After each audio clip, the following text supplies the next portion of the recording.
All right, let's go back to our presentation here, and let's go to our next one. Okay, this is from Sarah. Sarah says, any experiences working on someone who has had a stroke? I have a client in a wheelchair. His mind is clear, but his left side of the body doesn't work, and of course his brain is damaged. I did a session on him with the emotion code with quite a few emotions solved because he was having the shock of the incident in his mind in a loop. The shock is gone now, but his body still needs more power. Okay. Yeah, I have worked on people who have had strokes. And of course, what happens is when you have a stroke, you either will have blood that's leaked out into the brain and cause damage, or you've had an area where the blood flow has been blocked. Either way, there's damage that's occurred in the brain.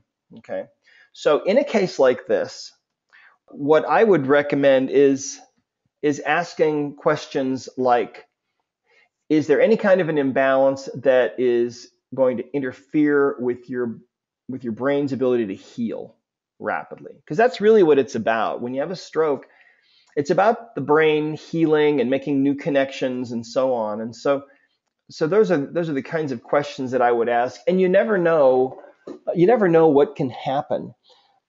And I think that a lot of that has to do with our own minds and our own mindsets. In other words, if we believe that something is impossible, then we make it impossible by our belief, and that's really true. And I've talked about this before. That if you, for example, believe that if you believe that no one can help you, if you believe that what you have is incurable and nobody can help you, then nobody's going to be able to help you. You can go to the finest doctors in the world, but if you really believe in your heart of hearts that you can't be helped, guess what? You're not going to get helped. And by the same token, if you really believe uh, and have complete and total faith that you can walk on water, for example, I think that you would be able to.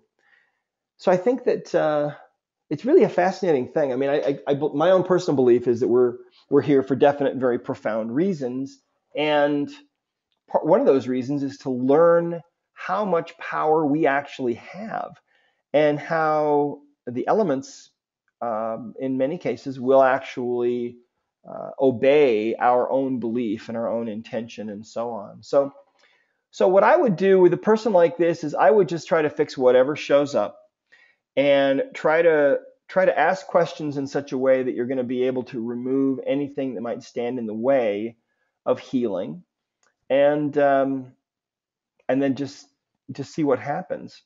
This kind of thing takes some time.